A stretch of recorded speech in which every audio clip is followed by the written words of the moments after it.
वो मान जाता है। हाँ, वो मान जाता है, ये उसकी सबसे खूबसूरत सिफ्त है और हम मजबूर होकर उसकी नहीं मानते और वो बाइख्तियार होकर हमसे मान जाता है।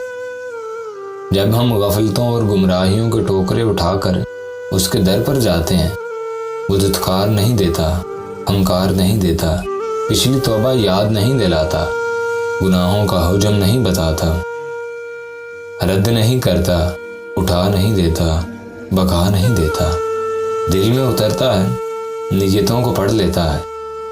दिल में उतरता है, नीयतों को पढ़ लेता है, नदामत को देख लेता है, बंदगी को भांप लेता है, खुश हो जाता है, एहसान कर देता है, दिल में सुकून नाजिल फरमाता है और माफ़ कर देता है।